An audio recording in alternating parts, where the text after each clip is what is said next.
2, 1. Hi, everybody. Hi, Audra. Hi, Molly. How are you? I'm great. And I'm telling you, the countdown music that you put there, it's right. You know what? It was super right. And of course, I used AI.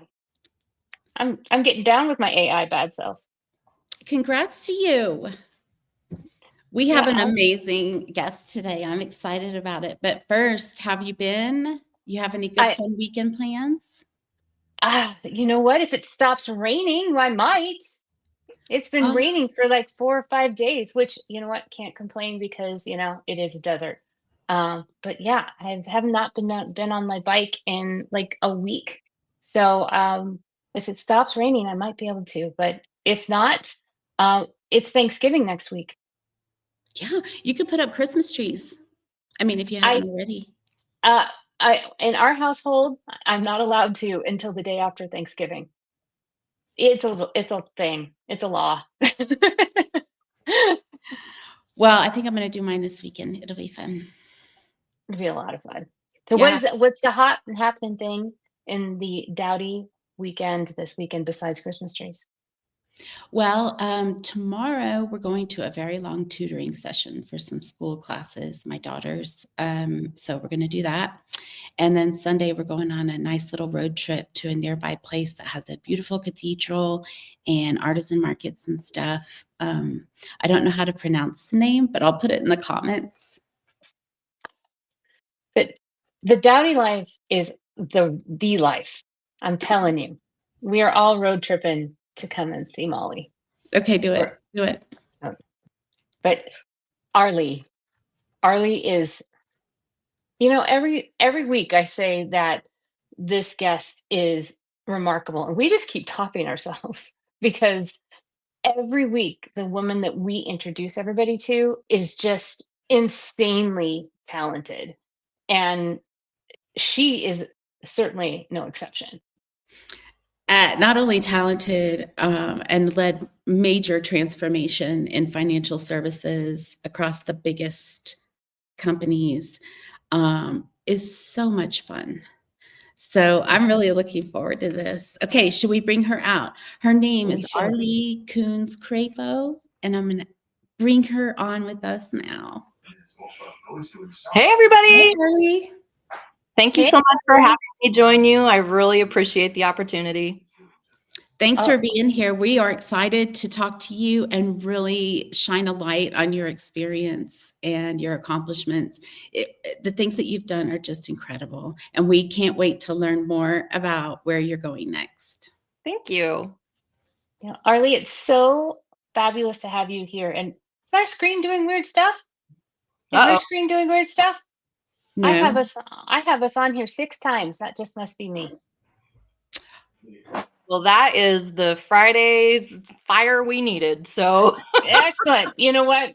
Apparently, only one instance of us is not enough. We need twice of us. So well, that can't possibly be true.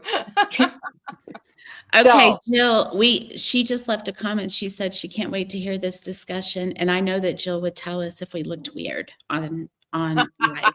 Yes. So I have full faith and confidence that everything's cool.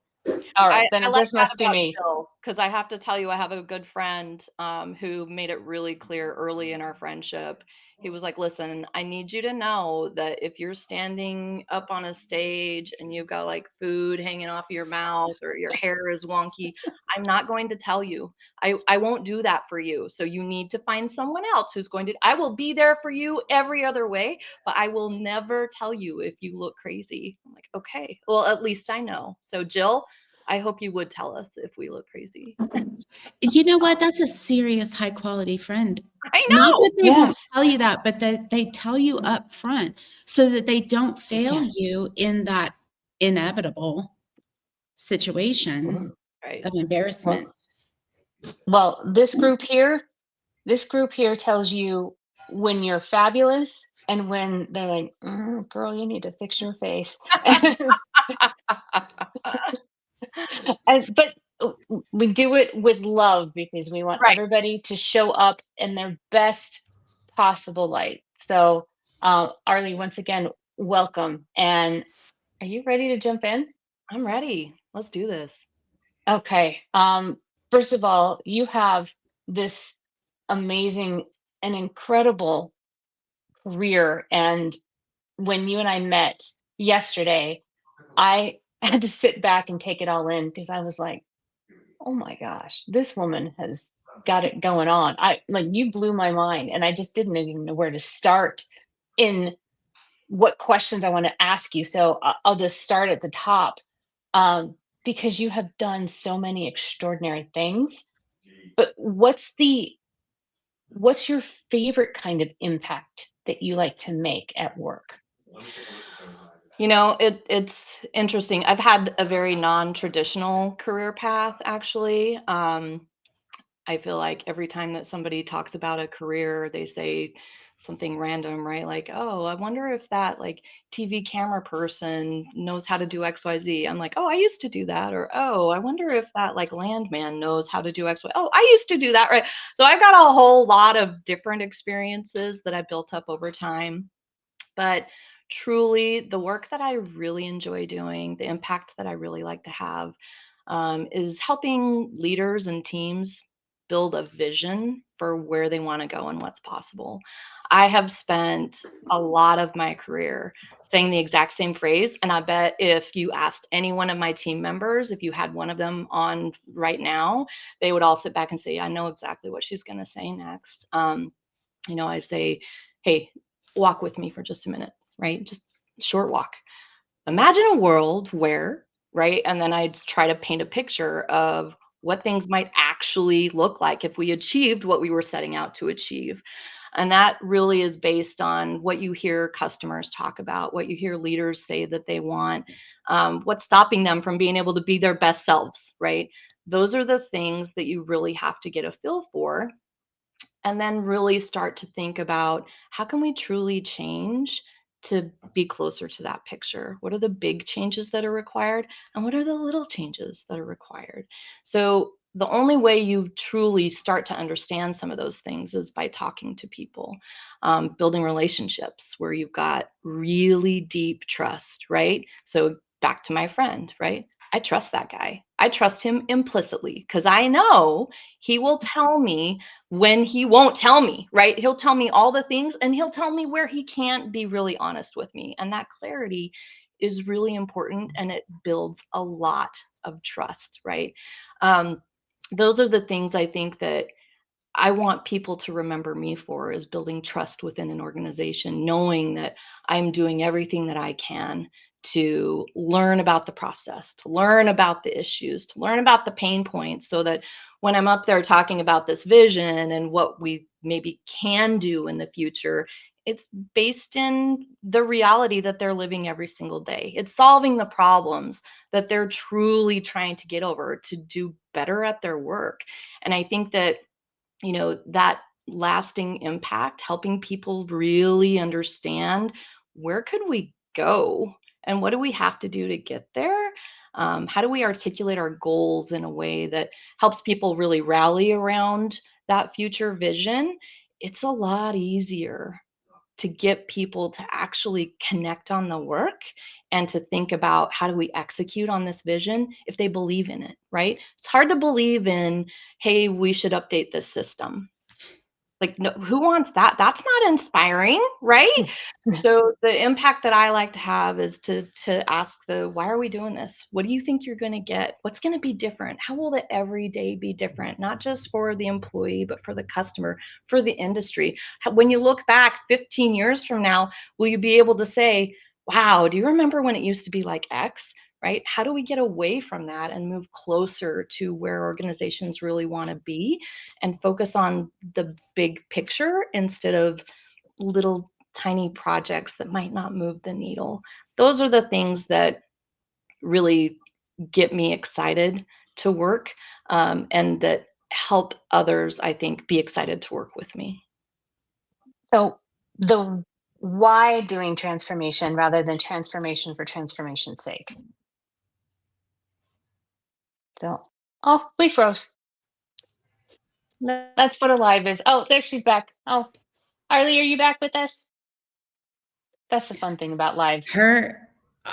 What she just said, like basically the secret to lead teams successfully. I mean, her results speak for themselves. They So, do. You um, have a That's list exactly of right, them. right? Oh, and we lost her. She'll come back. yeah, she'll come back. I'll watch for her. Right. But that's a great leadership secret that she's sharing because the tech and the transformation that she stood up in the organizations that she's been in, it's incredibly impressive. So Yeah. it's not just a leadership philosophy. It's like a secret roadmap to how she achieved that. We have notes. We don't want to steal her thunder, but just some of the things she's done is she stood up the instance for Salesforce in Fannie Mae. I mean, that is not a simple feat. I mean, think about that for a moment. She came in and installed Salesforce Yeah. in Fannie Mae, which is a semi-government entity. And then had the Freddie Mac Salesforce And product then, too. Yeah. yeah, I mean, Yeah. this is just, this woman I has, see her. She's almost back. is she back? Almost. Sometimes it takes a second to load up, but this woman has vision, but then she also has execution. So that's a rare combination. Ta-da! There, she's I don't know back. what happened. I like to make an entrance. I like Live. to make an exit. It's like the secret to, leave us wanting more details. So Exactly. brava. Yeah. You like to make an entrance, you like to make an exit. You know what? That's the fun thing about lives. You never know what's going to happen. You just never know. Yeah. I'm not sure if my Yeah. Wi-Fi went down. I don't know, but I'm back. So that's okay. We were hyping you up on some of the things you've done. So I it's all love it. right. Thank you. So, Do I need to leave again or? so we were just telling a couple of things that you have done, but from your own words, what's an achievement you're especially proud of? Oh, I put a little bit of thought into this and I was thinking back on some of the deliverables, some of the outcomes, right? Um, I've done some big things. I replaced the 40-year-old contracting system at Fannie Mae. It rose to a challenge by Henry Kaysen at Fannie Mae to stand up their Salesforce instance in 12 weeks. Those were big transformation efforts that were done in really challenging environments, right? I launched my own consulting firm so that I could have more flexibility to spend time with my 3 kids who were young at the time, thanks to the support of women who are probably on this call. But when I really sit back and think about my legacy and my accomplishments, and I get a little emotional, right? Because the things that I am the most proud of are really building tomorrow's leaders. I have had the absolute pleasure of having some outstanding individuals on my teams over time, and to kind of watch them move from being just junior additions to a team to really coming into their own and turning into folks that you are proud to watch in meetings and you're just like, oh my gosh, this is so great. Right? Like, and I tell folks that work with me all the time, I can't wait until I work for you. I can't wait until you can hire me, because you're going to run this place, right? You are going to be the type of leader that people want to follow. And I think that, a couple of examples that come to mind when you can set back and think about kind of the small hand that you had in some of that. We've, over the past couple of days, right, been talking about modeling behavior. And I have been so fortunate to have the most amazing mentors. I just cannot speak highly enough of, Cindy Keith, Amanda Woods, Jen Tretler. Those are people that have truly modeled the type of management behavior, and just, grit that I will never be able to show enough gratitude for. And I want to be that same type of person for others, right? And so when I think about the greatest accomplishments, when one of the guys from my old team reaches out to me and says, "Hey boss, I just had this really great meeting and I just feel like I channeled all of those things that we talked about and I made a difference and I have these things going on as a result." Those are the accomplishments that honestly really fuel me to continue fighting the good fight, even when it's real, real hard. Well, I mean, you need that energy around you, even when the fight gets tough. I mean, because the fight is tough, especially right now. And it's that energy that you've already banked, that you've already poured out, that is coming back to you, because you're not in this fight alone. None of us are, even though sometimes it feels like you're in this fight alone. You're absolutely not, because you've already paid your dividends forward. You just didn't know you were doing it. Um, and now it's coming back to you as repayment. So for you and for those that are in this position, self included, um, that's just a reminder that the dividends that you paid forward are coming back to assist you now. So that's a reminder. So Arlee, thank you for being that leader that already paid it forward, because it will come back. So Yeah, I know I I didn't mean to make work you for some of weepy. those folks, right? Like there's some really talented folks that are up and coming leaders, and I think that we're in for a real treat to see what they do next. Won't that be fun? Yep. That'll be really fun to watch. 'Cause all of those that we've poured all that energy in, now it's gonna come back. Yep. So it'll be fun to watch and see what they do. Um, all right.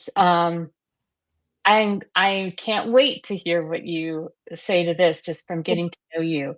Um, what skill or strength can teams always count on you for? Okay. Um, First and foremost, I'd say it's fun. Fun and heart.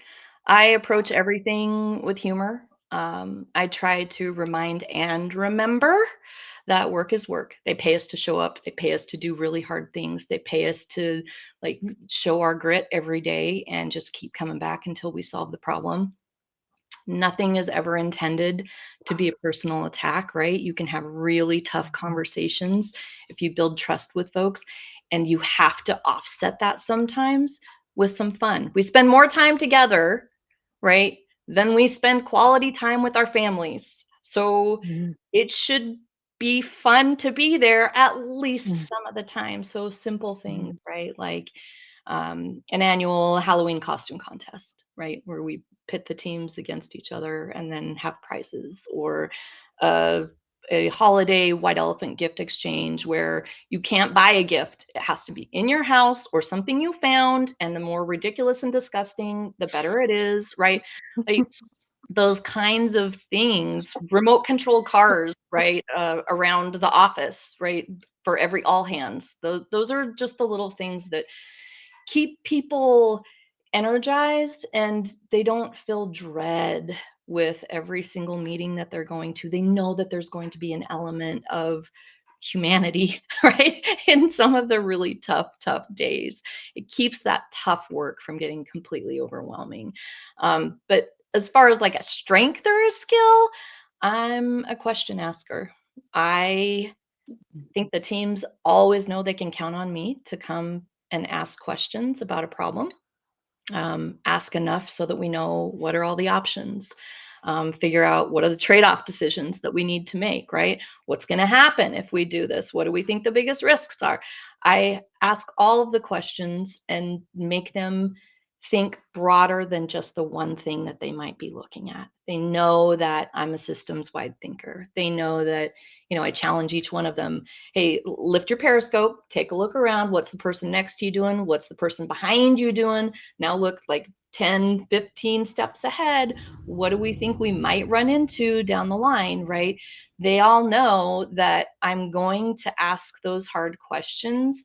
One of my one of my folks said once, at the end of our meetings, we're like, WWAA, what would Arlee ask, right? Like, then, because they know I'm not going to walk out of there without asking the questions. But it's making sure that they are all focusing on the right work. Are we doing the right things? Are we doing it for the right reasons? And are we focused on something that is bigger than ourselves? We have to be doing something that is going to be moving the entire organization in the direction that it needs to go. We cannot only focus on what is best for one piece of the pie at any given time. You have to make sure that you're considering, what are you giving up by focusing on that? Sometimes it might be the right thing, but you have to make a conscious decision to do it. And I make sure that we're asking the questions that help everyone feel a little more comfortable for moving forward on a decision. And once the decision's made, we all support it and we push it forward in the best possible way. And making sure that the teams always have an executable plan based on those questions. And so they know what the work is that they should really be focused on. That's what my teams and organizations typically look to me to provide. That's amazing. Molly, what do you think her teams are thinking about when she's in the room? I mean, Probably I've modeling, yeah, modeling the question asking, which is how you get those great leaders coming up the ranks that she has already yeah, mentored, yeah. Um, Mm. watching that kind of leadership in action is rare air. Yeah, that's what I was thinking as I was listening to you. I was sitting there thinking, what would I be thinking when I was sitting in the room watching you? And that's why I was so curious as I was watching Molly absorbing your answers. I was like, I Yeah, wonder what I'm writing Molly's down thinking. notes, I and I know, bet you I that's what know, her team does too. I know, I know. So it's just, oh, Arlie, did you freeze on us again? I think she did. She sure did. It's just one of those days. Mhm. It's just one of those internet days. Yep. Yeah, she is a remarkable leader. She is an incredible leader, and she is just one of those rare individuals that, first of all, she is flexible and adaptable, and I bet she brings out the absolute best in every single individual in her company, Yeah, whether she directly leads them or not. That just she's by back. that she's back. With the dramatic exit and entrance. Well, You know what? You know now to make an exit, that's for sure. my computer just rebooted like out of nowhere, no warning, no nothing. And I know one of the things that that you typically ask is around what kind of environments do you thrive in? And I think it's obvious I thrive in environments of chaos. Oh, That's I perfect. apologize. Hopefully that will be the last time. You know what? That's totally okay because we're almost to Jennifer's like, "Happy Friday." Yeah, absolutely. Let's see if I can get to some, and we've been having comments come in as you've been speaking. Um, Okay. and everybody has been so supportive on the comments, and we thank everybody who watches us that brings comments into us. And Cecilia, who is actually one of your former colleagues, Hey, we Cecilia. and we love Cecilia, and she says that we all need that person who tells us when you have spinach in your teeth. Yes, yes, we do. And Jill, she's like, I love the secret roadmaps. Yeah, we absolutely do. Um, and then as we were waiting for you to come back, I was going to ask you, what's the one thing outside of work that shapes how you show up as a leader and a teammate? Is there something that you do that helps you sharpen the saw, so to speak? I mean, I'm a big believer in the 7 habits, so sharpening the saw is in my wheelhouse. So, what do you do? I'll be honest, I'm really bad at hobbies. I like to work out to keep my brain clear, right? I've recently, within the last couple of years, 3 years, gotten into heavy weightlifting. And it is definitely the way that if I'm like spinning, right, I'm like, I gotta get to the gym. I gotta get to the gym. So that is definitely one way. But the other thing that humbles me every single time I interact with them is I have 3 kids, and they are truly responsible for shaping a lot of the way that I show up a lot of places. Work is one of those places. Personal relationships is another, right? I don't know what they're doing to these kids nowadays, but they are so freaking wise compared to what I was when I was their age. I don't understand it, right? They're saying things that I'm like, I think that I had to do like, I don't know, 3 years of college to be able to have that kind of clarity and understanding about myself and people around me. But apparently they just come out of the womb that way now. We're manufacturing superhumans now. That's what we do now. But they are really great at continuing to remind me about how important it is to look out for others around you, how important it is to kind of step back and let others take the spotlight, right? I love to tell the story of my son. He's a first year at UVA, and he is in the orchestra his whole life. He's been in the orchestra, right? He, for his personal statement to get into UVA, he talked about orchestra because that's such a big part of his life. He's a violist. And if you know orchestra, you know the violists think of themselves as kind of the outcasts of the orchestra. It's not quite the violin, it's not quite the cello. It's just kind of this like weird thing that everybody's like, what is that again? What does it look like? Isn't that just a violin? And he talked about how, you know, he never felt like he really fit in. He didn't know what the place of his instrument was until he was finally in this right environment where there was the violins were doing their piece and the cellos were doing their piece, and the orchestra director told them to play it together, and it just sounded hollow and empty. And he said, and then he told the violas to play, and we played, and it was this moment where I realized that we were the bridge. We were the piece that was missing that helped everyone else kind of come together and made it sound like it really belonged. But the two alone felt so far apart from one another, right? But when you brought their piece in, all of a sudden it was this beautiful piece of music. And he was like, it's important to kind of take a moment and realize that even if you don't understand how important the role that you're playing is, that you appreciate that role is important, and that other people's, even if you don't see what they're doing, how it's impacting what you're up to right now, there is an important reason that they're doing what they're doing, and it's important to educate yourself on what those pieces are, right? How it does really contribute. So it's those little humbling moments where you're kind of listening to the things that they're learning and what they're taking out of their everyday, and stopping to think like, huh, yeah, I maybe should, before I say, what is that job? What do they even do? I don't even know what that job even does, right? They're doing something probably pretty important that you might not even know or understand. And so getting a little bit more familiar and comfortable, with things that might not come to you immediately, or that you may not have a depth of knowledge in, those are things that we kind of have to lean into, and we've got to make sure that we're showing up as a leader, appreciating some of those roles, even if they're not the roles or the people that speak out and do those big things all the time. It takes some folks in the back doing some support work to hold those other people up, to make sure that work gets done and gets done right.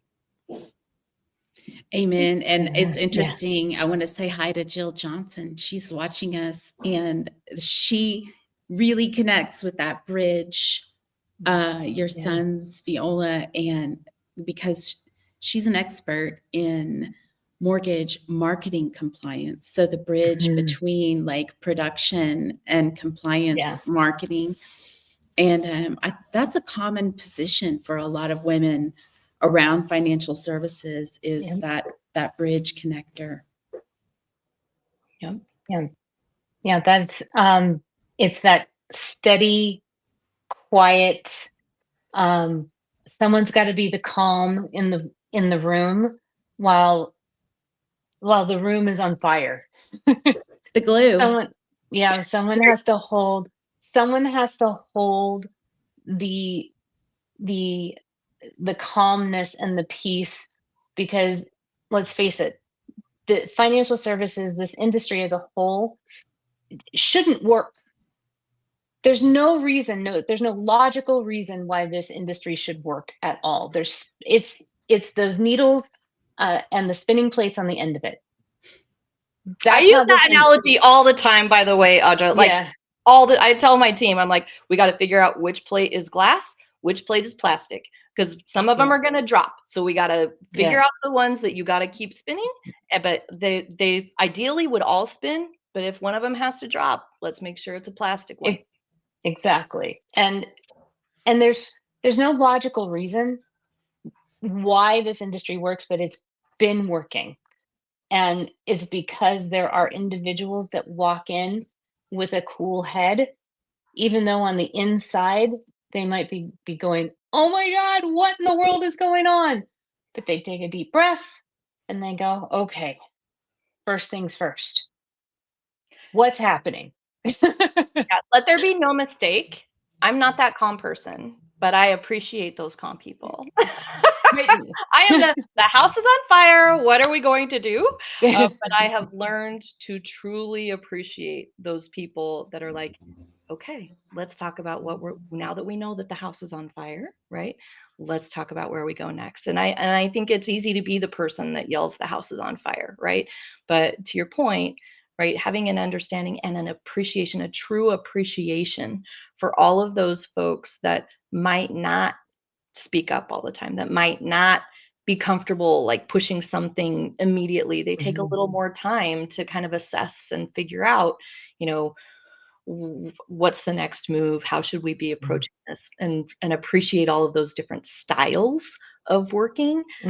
Really, I think that that's probably one of the most important things as a leader that you have to get a little more comfort with, right? Is that people work different than you work, and that's okay. And it's actually better for everyone if you have a multitude of styles coming together to help solve a problem. So those are things for some of the more junior folks that may be out there, may be listening. Those are things to just keep in mind, because it's an easy pitfall to fall prey to. Because we needed everybody to keep those plates on the top of those needles. Right.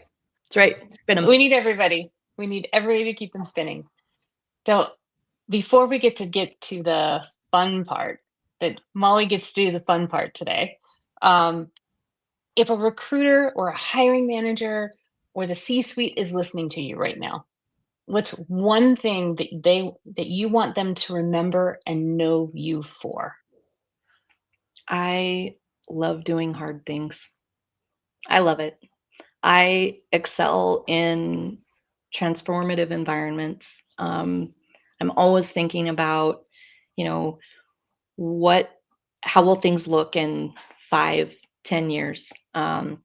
I do great in ambiguity. I am really good at taking big, messy ideas and turning those into, strategic plans and multi-year roadmaps and executable tactics and rallying teams around getting that stuff done.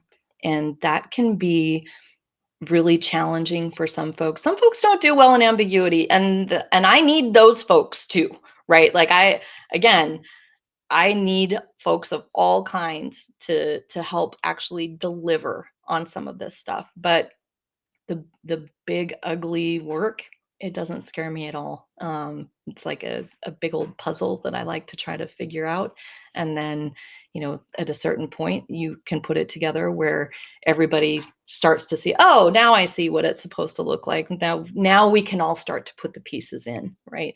But figuring out that initial part of it and working with different people to make sure you're going down the right path and to ensure you've got the right metrics that you're going to measure that success with, those are the things that I would love to do in my next job, along with an opportunity to mentor some more junior talent, because it's energizing, right? And there's new ideas there, right? Like it's really important to hear what this next set of leaders thinks is up and coming, and what are some of the new things that they're hearing about from their peers, and what are the pitfalls that they're seeing their leaders in different organizations fall prey to, and how do we make sure that we're breaking those cycles however we can. Those are all things that I would really love to do in my next role. Well, there's plenty of ambiguity in this industry. So, True. so I think that there is plenty for you to solve. So, and any organization would be lucky to have you, because you have done such extraordinary things, and you have got so much more to conquer and solve. And I cannot wait to see what next is for you to solve, and what more future leaders you have to mentor and to mold and shape, and current leaders, because you can mentor current leaders. I mean, sign me up. I mean, Arlee, wherever you're going, take me with you. I mean, Thank you, Audra. sure, I'll go with you. Where are we going? I don't care. You want me to mop floors? Let's go. But I mean, you are that extraordinary, and I think that you would be just an incredible asset for anywhere you want to go. Thank you. Thank you very much. So I'm Okay. going to shift this over to Molly, because Molly gets to do the fun stuff. She gets to tell you about our Spotify hype list, and she Oh, has yes. a fun question to ask you first. Okay. So every Friday at 12 Eastern, Audra and I are here doing this Friday Wins Live series. And our objective is to spotlight the amazing professionals and their accomplishments in financial services. And we're also creating this Spotify playlist of Hype Me Up songs for anyone to listen to if you need a little confidence boost before an interview, before a meeting, before whatever. And so we ask every guest, what is your go-to Hype Me Up song? And I put the QR code up there to get to the Spotify playlist, and we'll add yours to this list.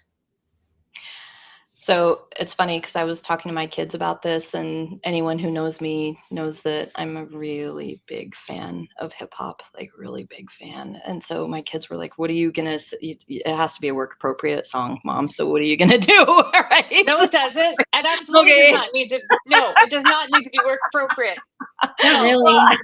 No, Well, I came up with a work appropriate one. So I would have to say, and Molly, you'll appreciate this, right? But Are You Gonna Go My Way, Lenny Kravitz, because I have an addiction and it can't be stopped. I have a problem. I stalk Lenny Kravitz, but that would be my It's not a work problem. appropriate. It's not appropriate. It's not a problem for me. we No. don't find it a problem. No, not a No, problem. It's not a I problem for understand us. it totally. I know you do. I appreciate that about you, Molly. Yes. Oh, okay. All right, here we go. I just have 5 questions to ask you that are fun, personal stuff. But before I do, thank you so much for giving us such insight and perspectives from you, one of the top leaders in our industry, and just to give us behind the curtain how you think about things and how you lead people is just invaluable. And so you said earlier that you want to be known as really making an impact and helping people advance in their careers. And you did that just today, Yeah. I mean, just in the last 40 minutes. So thank you, Arlee. But I got 5 more for you. Thank you for having me. It has been an absolute pleasure. Okay. What's a food combo that you love that other people just do not understand? Oh man. I feel like I need my kids here because I'm like, I don't know. I can't think of anything weird. And they'd look at me and be like, that's totally weird.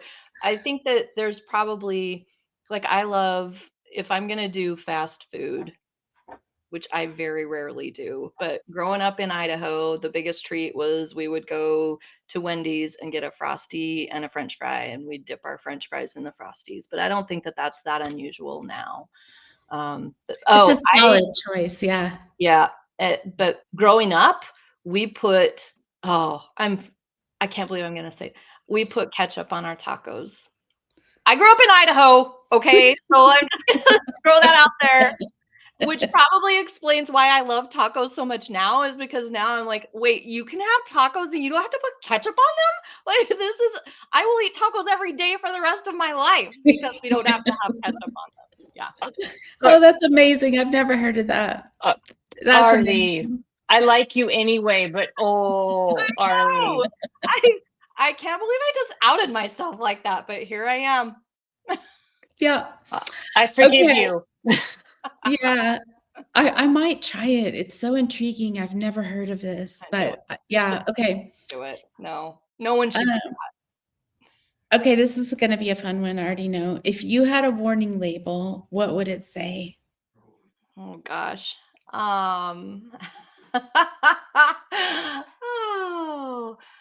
May contain inappropriate content. I don't know. I tend, again, to really use a lot of humor in everything that I do, and I don't know, humor is my defense mechanism, so I tend to just incorporate that into everything. So maybe it's not inappropriate. It may be situationally inappropriate, where I'm making jokes in places where people are like, did she really just make a joke? And we're in the middle of this really serious conversation. But again, you have to remind people, right? It's not personal. We're talking about work stuff. At the end of this, even if we've had a tough conversation, I'm going to ask you if you want to go out and get a drink afterwards, because I appreciate you as a person, right? So I guess off the top of my head, that would probably be what it would say. Okay. Like inappropriate language. I am a bit of a cusser. But there have been whole studies that say that people who curse a lot have higher intelligence. And I'm like science, Right. know? Yeah. Okay. We are not arguing with science today. No, we are not. The fact. Okay. What's the most random talent that you have that serves no real purpose, but you're proud of it? Oh, let's see. Man, these are hard. You said that these were fun. These are like hitting on all of my insecurities. What is a useless talent that I have?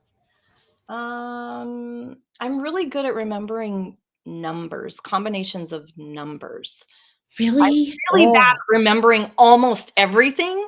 Like, I am at a point in my life where I'm like, I gotta like write that down, or there's zero chance that it will come back, right? I like take a lot of notes. But somebody throws a number, probably because I'm Gen X, right? And if you wanted to get in touch with someone, you had to memorize their phone number, because nobody carried pens. So you had to repeat the numbers in your head like 22 times. And so now I'm pretty good at remembering numbers for some reason. It's completely random. That is a big weakness of mine, a big one. I mean, I think that would be a very useful talent. Yeah. Yeah. Okay. Absolutely. If you could bring back any childhood hobby for one day, and I know you already said you're not very good at hobbies, but what would be a pastime you'd do, a childhood pastime you'd do? Fashion plates. Hands down. I would fashion plates all day long. I would mix that stuff up all day, coming up with cool outfits and the new hair. And oh yeah, fashion plates. Yeah. The funny thing, you said that was the first thing that popped in my head too. Fashion plates. You and I. We need fashion plates and a brand new sharpened set of colored pencils. Yes. Mm-hmm. Yep. Yeah. Yeah. Oh, now okay. My weekend's going to look like now. So I know. I was just thinking that. Okay. What's something small and silly that instantly puts you in a good mood? Let's see. my kids will send me like a little text, and they know that I have 3 kids, right? And when they were little, when we would be walking along, I would always tell them, when somebody comes, you have to get immediately behind me. And so all I had to say was baby ducks, and all 3 of them would fall in line right behind me. Well, that's all I say, baby ducks. Like, get right in line behind me. So now anytime that I see a baby duck, I always like have really great moments and memories of them being so small, cute, and listening to what I had to say. That's really touching and sweet. That is, I hear you. And when I bring those things up to my kids, when I'm like, oh, this makes me feel so nice because blah, blah, blah. I can't even finish the sentence without them like groaning and running out of the room. I don't know if you have the same experience. Sometimes they're pretty good to me. I have to be honest. They tolerate a lot from me. So, well, congrats to you. And thank you so much. Those are all of my Fast 5 questions. And I will admit, we did put you through it on those. That was a lot harder than tacos or whatever. So yeah. Those were a little bit grueling. Yeah. But I'm feeling okay. I did all right. I didn't pass out. I'm still sitting. So we're all good. You did a great job. And we just appreciate you sharing with us. I think that there's so much knowledge and experience that you shared incredibly generously. So thank you. Thank you so much for having me. This was a pleasure, and I can't wait to attend the next one, listen to all of the good nuggets that folks have to share, and just want to offer, if anybody wants to reach out and chat more, I'm more than happy to. Some organization's going to get extremely lucky. Go get with Arlee immediately. Yes, please go get her. Before we let everybody go, before she runs, does anybody have any questions? I know there's been a couple of comments that came in, but does anybody have a question before we let her run? And we'll give you a couple of seconds, and you guys have left some amazing comments on here. Jen is like, she likes fashion plates too. Yep, I know. That was awesome. And she also said that she's a Texas girl, and she also didn't like the comment on the ketchup on the tacos. I totally outed myself on that one. I made that public. It's okay. It's okay, because you know better now. She also earlier had said that you are a badass, and she wants to sign up with me. So we're totally down with you. And once again, thank you so much for being here. You are an extraordinary individual, and we can't wait to see what happens next. So we don't have any questions, but thank you so much for being here. Thank you so much, everyone. Have a fantastic weekend. For real. And we'll see you next Friday, everybody. Great. Bye. Everybody's been there, everybody's been stared down.